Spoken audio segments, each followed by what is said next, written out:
उत्तराखंड में मानसून अब आफत बनकर बरस रहा है। लगातार हो रही भारी बारिश के बीच मौसम विभाग ने प्रदेश के कई जिलों के लिए रेड और ऑरेंज अलर्ट जारी किया है। हालातों को देखते हुए प्रशासन पूरी तरह अलर्ट मोड पर है और लोगों से सतर्क रहने की अपील की जा रही है। मौसम विभाग के अनुसार उधम सिंह नगर, नैनीताल और चंपावत जिलों में भारी से अत्यंत भारी बारिश को लेकर रेड अलर्ट जारी किया गया है। वहीं देहरादून, पौड़ी, बागेश्वर और हरिद्वार में ऑरेंज अलर्ट घोषित किया गया है। शेष जिलों में भी येलो अलर्ट जारी करते हुए अगले 24 घंटे तक विशेष सावधानी बरतने की सलाह दी गई है। लगातार बारिश और भूस्खलन के कारण प्रदेश की यातायात व्यवस्था बुरी तरह प्रभावित हुई है।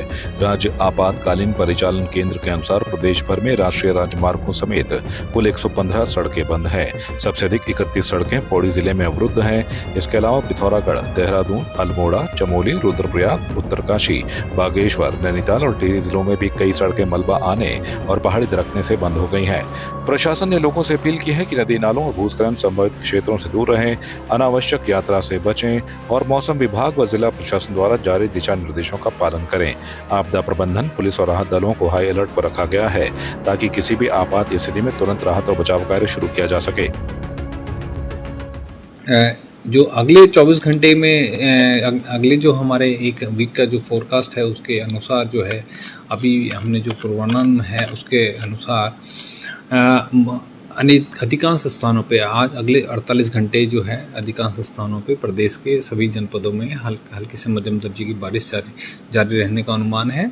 उसके बाद 11 तारीख को कुमाऊं वाले क्षेत्र में जो है थोड़ा सा अधिकांश स्थानों पे और बाकी क्षेत्र में जो है अनेक स्थानों पे हल्की से मध्यम बारिश की अनुमान है। फिर 12 से 15 तारीख के प्रदेश के लगभग सभी जनपदों में इसी तरह जो है अनेक स्थानों पे हल्की से मध्यम दर्जे की बारिश रहने का अंदेशा है। अभी जहाँ अगर हम देखें जो है इसके जैसे हमने बताया कि जो इस तरह के बारिश होने के चांसेस हैं तो इसमें जो वार्निंग है अभी हमने जो चेतावनी जारी करी है उसमें 24 घंटे के दौरान कुछ जनपदों में रेड जो है अलर्ट भी जारी किया है, जैसे नैनीताल, उधम सिंह नगर, चंपावत है और उसके बाद पौड़ी, देहरादून और हरिद्वार जनपद और टिहरी जनपद है जहाँ पे हमने और रेड अलर्ट जारी किया है। बाकी प्रदेश के जो बाकी जनपद हैं वहाँ पे ऑरेंज अलर्ट जारी है अगले 24 घंटे के दौरान के लिए। फिर 10 तारीख को अगर हम देखें तो और हमने रेड अलर्ट जो अभी उधम सिंह नगर, नैनीताल और चंपावत जैसे जनपदों में रखा हुआ है।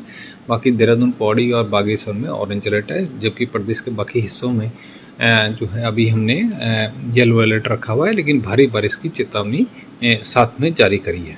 तो इसी तरह येलो अलर्ट अगले 3 दिन के लिए भी प्रदेश के विभिन्न जो है जनपदों में जहाँ पे जो भारी बारिश की चेतावनी अंदेशा है वहाँ पे जारी किया गया है। मुख्यमंत्री पुष्कर सिंह धामी के नेतृत्व में संचालित कैलाश मानसरोवर यात्रा 2026 का दूसरा दल गुरुवार को पिथौरागढ़ पहुंचा, जहां जिला प्रशासन और स्थानीय लोगों ने श्रद्धालुओं का परंपरागत स्वागत किया।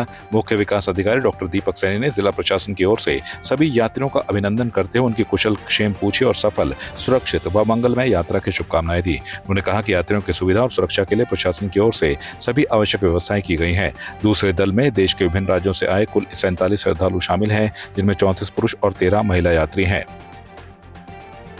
जिला प्रशासन पिथौरागढ़ द्वारा कैलाश मानसरोवर यात्रा में जाने वाला जो द्वितीय दल है उसका यहाँ पर जो है उनको सम्मानित किया गया है, उनका अभिनंदन किया गया है, स्वागत किया गया है जिला प्रशासन द्वारा। इस दल में कुल 47 यात्री हैं जो कि भारत के 12 राज्यों से सम्मिलित हैं, जिसमें मुख्यतः राजस्थान, मध्य प्रदेश, तेलंगाना, आंध्र प्रदेश, कर्नाटक, उत्तर प्रदेश, दिल्ली, उत्तराखंड और अन्य राज्य जो इसमें सम्मिलित हैं। और इस दल में जो है सबसे अधिक उम्र के 69 वर्ष के एक यात्री हैं और सबसे जो यंगेस्ट हैं, सबसे नौजवान जो हैं वो 26 उम्र के साल के एक यात्री हैं। और सभी यात्रियों का जो आज जिला प्रशासन द्वारा यहाँ स्वागत किया गया है KMBN मां उल्का देवी में। और उनके साथ ही साथ उनके स्वागत के साथ साथ जो हमारे स्वयं सहायता समूह की महिलाएं हैं, जिनके द्वारा जो प्रोडक्ट्स बनाए जाते हैं हाउस ऑफ हिमालय ब्रांड के अंदर, उनके जो है यहाँ पे रिटेल काउंटर भी लगाया गया है और सभी यात्रियों ने बहुत अच्छा रिस्पांस उसको दिया है और उनकी अच्छी बिक्री यहाँ पर हो रही है। जैसा कि माननीय प्रधानमंत्री जी का आह्वान है सभी टूरिस्ट को कि वो लोकल इकोनॉमी को कंट्रीब्यूट करें, उसी संदर्भ में ये सभी यात्रियों ने काफ़ी अच्छा इंटरेस्ट हमारे हाउस ऑफ हिमालय ब्रांड के प्रोडक्ट्स में दिखाया है। साथ ही साथ जो है आगने वाले इस लंच करने के बाद में ये यात्री यहाँ से धारचूला के लिए रवाना होंगे और उसके बाद जो है आगे कल गुंजी के लिए रवाना होते हुए लिपुलेख दर्रा क्रॉस करके तिब्बत में प्रवेश करेंगे और कैलाश मानसरोवर यात्रा पूर्ण कर जो है अगले 10 दिन के अंदर वापस यहाँ पर पहुंचेंगे जनपद के अंदर। पौड़ी जिले के विकास और जनसेवा को नई दिशा देने के उद्देश्य से उद्योगपति इंद्रजीत सिंह नेगी ने अपनी संस्था ईशा फाउंडेशन के माध्यम से शिक्षा और स्वास्थ्य के क्षेत्र में कई महत्वपूर्ण पहल शुरू की हैं। प्रेस वार्ता में उन्होंने बताया कि ग्रामीण क्षेत्रों में नियमित निशुल्क स्वास्थ्य शिविर आयोजित किए जा रहे हैं, जहां ब्लड प्रेशर, शुगर, एनीमिया और कैंसर जैसी बीमारियों की जांच और उपचार की सुविधा दी जा रही है। उत्तरा केयर अस्पताल में विशेषज्ञ डॉक्टरों की सेवाएं और ऑपरेशन की सुविधा भी शुरू हो चुकी है। शिक्षा के क्षेत्र में अब तक 500 से अधिक ग्रामीण छात्रों को ऑनलाइन पढ़ाई के लिए टैब वितरित किए गए हैं। इसके अलावा 11 सरकारी स्कूलों को गोद लेकर वहां संसाधन और शिक्षकों की व्यवस्था की जा रही है। इंद्रजीत नेगी का कहना है कि सामूहिक प्रयासों से पौड़ी को फिर से विकास और समृद्धि की राह पर लाया जा सकता है। तो मेरा ऐसा मानना है कि हमारे जो स्टेट है उसमें दो बहुत इम्पॉर्टेंट एस्पेक्ट हैं जिसमें हमको काम करना चाहिए। एक है एजुकेशन, दूसरा है स्वास्थ्य। स्वास्थ्य में हमारा ऐसा मानना है कि अगर हम हमारे जो डिस्ट्रिक्ट है, जैसे डिस्ट्रिक्ट पौड़ी है फॉर एग्जांपल, जहाँ पे अभी हम हैं, अगर वहाँ पे हमारे पास एक बेसिक सेटअप हो जिससे हमारे पेशेंट को बाहर न जाना पड़े, उसके लिए हमने 6 स्पेशलिटी के स्पेशलिस्ट यहाँ पे अवेलेबल करवाए हैं। जैसे मेडिसिन है, सर्जरी है, गायनी है, पीडिया है, डेंटल है। उसके अलावा हमारे यहाँ पे अल्ट्रासाउंड है, एक्सरे है, लैब है, अपना फार्मेसी है, डे केयर है और हमारा जो इन पेशेंट डिपार्टमेंट है वहाँ पे हमारा ऑपरेशन थिएटर है। उसके अलावा हमारा इमरजेंसी रूम है, उसके अलावा आईसीयू है और न्यूनेटल केयर की भी दो यूनिट है। तो यहाँ पे जो बेसिक जो ऑपरेशन है और ओपीडी सर्विसेज वो सब सिटी में अवेलेबल है और बहुत चैरिटेबल प्राइस पे है। अगर आप उसका प्राइस देखेंगे तो जो गवर्नमेंट का प्राइस है almost at par to the government price है। पौड़ी जिले में लगातार हो रही बारिश और मौसम विभाग की चेतावनी को देखते हुए जिला प्रशासन पूरी तरह अलर्ट मोड पर है। जिलाधिकारी स्वाति एस भदौरिया ने आपदा परिचालन केंद्र से हालात की समीक्षा करते हुए सभी विभागों को हाई अलर्ट पर रहने के निर्देश दिए हैं।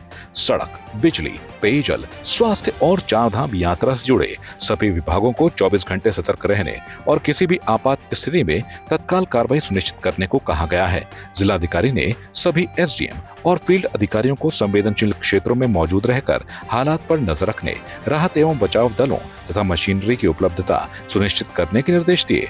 भूस्खलन प्रभावित मार्गों पर सुरक्षा जांच के बाद ही यातायात बहाल करने को कहा गया है। साथ ही जल भराव वाले क्षेत्रों का निरीक्षण कर ड्रेनेज व्यवस्था तुरंत दुरुस्त करने और किसी भी स्तर पर लापरवाही न बरतने के सख्त निर्देश दिए गए हैं। आज जैसे यहाँ पे पौड़ी में भी बारिश हो रही थी, सभी तहसीलों में लगभग कहीं पे हल्की कहीं पे मध्यम, तो उसी के क्रम में आज आपदा परिचालन केंद्र का निरीक्षण भी किया गया और वहाँ हमारे सभी एसडीएम्स के और सभी विभागों के साथ में बैठक भी की गई और उसमें मेनली यही चीज़ रही, सभी विभागों से जानकारी भी ली गई कहाँ पे उनकी क्या क्या क्षतियाँ हुई हैं। तो जैसे बिजली विभाग की कुछ जगह पे फीडर्स उनके क्षतिग्रस्त हुए हैं, ब्रेकडाउन हुए हैं, लेकिन उसमें से ज़्यादातर जगह पे ऑल्टरनेट व्यवस्था कर दी गई है, बाकियों पे भी कार्रवाई गतिमान है। इसी तरह से एसडीएम्स के द्वारा भी बताया गया कि कुछ जगह पे कहीं रोड का पुश्ता आदि की थोड़ी क्षति हुई है, कहीं पे मार्ग बंद हो गए हैं, तो उनको भी कई उसमें से खोल भी लिए गए हैं और शेष पे भी अभी कार्रवाई चल रही है। साथ में उनको ये भी निर्देशित किया गया सभी एसडीएम्स को कि कहीं पे भी अगर कोई मकान खतरे की जद में है तो उसको तत्काल उन्हें रिलीफ सेंटर्स में शिफ्ट किया जाए और आगे भी लगातार स्थिति पर नज़र बनाए रखें। और जितने भी हमारे पटवारी और फील्ड ऑफिसर्स हैं सभी अपने अपने ग्राउंड में अपने फील्ड क्षेत्र में रहेंगे और साथ में डीपीआरओ को भी सभी प्रधानों से एक बार फीडबैक लेने के लिए भी कहा गया है, जिससे कि हमें ग्राउंड की स्थिति पता रहे। तो सभी हमारे विभाग अलर्ट मोड में हैं, सभी हमारे जितने फील्ड ऑफिसर्स हैं वो ग्राउंड में भी हैं और लगातार स्थिति पे नज़र बनाए रखी है। आपकी इस पर क्या राय है, हमें कमेंट कर जरूर बताएं। इसके साथ ही आप हमारे YouTube चैनल को सब्सक्राइब कीजिए। आप हमें Facebook, Instagram, Twitter पर फॉलो भी कर सकते हैं और संवाद 365 के साथ एक क्लिक में जुड़ने के लिए डाउनलोड कीजिए संवाद 365 ऐप।